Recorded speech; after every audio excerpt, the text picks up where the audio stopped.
안녕하세요, 여러분. 경제뉴스 시간입니다. 오늘도 알찬 소식들 가득 준비했으니까요. 편안하게 들어주시기 바랍니다. 먼저 어젯밤 미국 증시 소식부터 전해드릴게요. 다우존스 지수가 사상 최고치로 마감하면서 투자자들에게 반가운 소식을 안겨줬습니다. 스탠더드 앤 포에러스 500 지수도 상승세를 보였고요. 나스닥도 플러스 흐름을 이어갔습니다. 특히 주목할 만한 건 국제 유가가 하락했다는 점인데요. 이게 시장에 긍정적인 영향을 미친 것으로 보입니다. 기술주 중에서는 아마존과 크레도 같은 인공지능 관련 종목들이 매수 적기라는 평가를 받고 있습니다. 투자자들이 여전히 인공지능 섹터에 대한 관심을 놓지 않고 있다는 방증이겠죠. 자, 그런데 말이죠. 우주 산업 쪽에서 흥미로운 소식이 들려왔습니다. 스페이스X의 스타쉽 12번째 비행이 막판에 발사 중단됐다는 소식인데요. 이번에는 세 번째 버전의 스타쉽 첫 발사로 많은 기대를 모았었거든요. 마지막 순간에 무언가 기술적인 문제가 있었던 것 같습니다만 아시다시피 우주 발사라는 게 워낙 정밀한 작업이다 보니 안전을 최우선으로 하는 게 맞죠. 스페이스X 얘기가 나왔으니 말인데요. 일론 머스크와 관련된 또 다른 소식도 있습니다. 스페이스X가 만약 기업 공개를 한다면 누가 가장 큰 수혜를 입을까요? 테크크런치 보도에 따르면 당연히 일론 머스크 본인이 가장 큰 혜택을 받을 것으로 보이고요. 그의 측근 몇몇도 상당한 이득을 볼 것으로 예상된다고 합니다. 벤처 투자의 세계에서는 이런 게 일반적이긴 하지만 역시 창업자와 초기 투자자들의 몫이 크다는 걸 다시 한번 확인할 수 있는 대목이네요. 자, 이번엔 캘리포니아 주민들에게 직접적인 영향을 미칠 소식입니다. 뉴섬 캘리포니아 주지사 사무실에서 이번 연휴 기간 동안 쉐브론 주유소 이용을 자제하라고 경고했다는 소식인데요. 이유가 뭐냐? 바로 높은 휘발유 가격 때문입니다. 주정부가 특정 기업을 콕 집어서 이런 경고를 내놓는 건 상당히 이례적인데요. 그만큼 주민들의 유류비 부담이 심각하다는 얘기겠죠.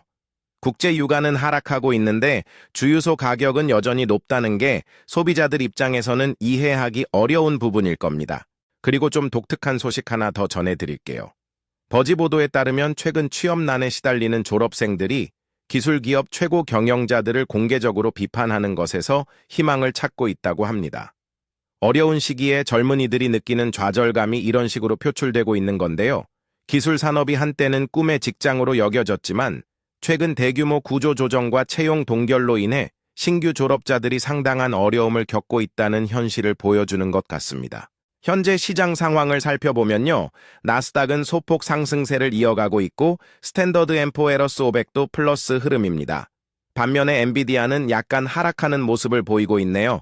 반도체 대장주가 조정을 받는 모습인데 이게 단기 조정인지 아니면 더 큰 흐름의 시작인지는 좀 더 지켜봐야 할 것 같습니다. 국제 유가는 하락세를 보이고 있는데요. 이건 인플레이션 압력을 낮추는 긍정적인 요소로 작용할 수 있습니다. 다만 산유국들의 생산 정책이나 지정학적 리스크에 따라 언제든 변동성이 커질 수 있으니 주의 깊게 봐야겠죠.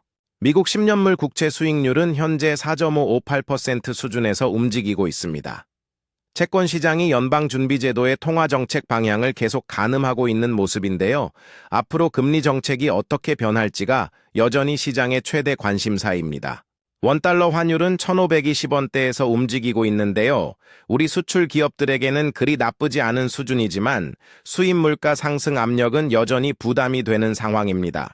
오늘 시장을 전망해보자면요. 전반적으로 안정적인 흐름이 예상됩니다. 다우존스가 최고치를 경신했다는 건 투자 심리가 나쁘지 않다는 신호거든요. 다만 엔비디아 같은 기술주 일부가 조정을 받고 있는 만큼 섹터별로 차별화된 흐름이 나타날 것으로 보입니다. 유가 하락은 긍정적인 요소입니다. 에너지 비용이 줄어들면 기업들의 비용 부담이 덜어지고 소비자들의 구매력도 개선될 수 있으니까요. 물론 에너지 관련 기업들에게는 악재지만 전체 경제로 보면 플러스 요인이라고 할 수 있죠. 인공지능 관련 주식들이 여전히 매수세를 끌어모으고 있다는 점도 주목할 만합니다. 아마존과 크레도 같은 종목들이 좋은 진입 기회를 제공하고 있다는 분석이 나오는 걸 보면 인공지능 붐은 아직 끝나지 않았다는 걸 알 수 있습니다. 투자자 여러분께서는 오늘도 변동성에 대비하면서 장기적인 관점을 유지하시는 게 중요할 것 같습니다. 단기 등락에 일희일비하기보다는 펀더멘털이 탄탄한 기업들을 꾸준히 주목하시는 게 좋겠죠. 그리고 캘리포니아에 계신 분들은 주유할 때 가격 비교 좀 해보시고요. 전국의 취업 준비생 여러분들은 힘든 시기지만 포기하지 마시고 꾸준히 도전하시길 바랍니다. 시장은 항상 순환하니까요. 지금의 어려움도 반드시 지나갈 겁니다. 오늘 경제 브리핑 여기서 마치겠습니다. 현명한 투자, 건강한 소비로 행복한 하루 보내시기 바랍니다. 감사합니다.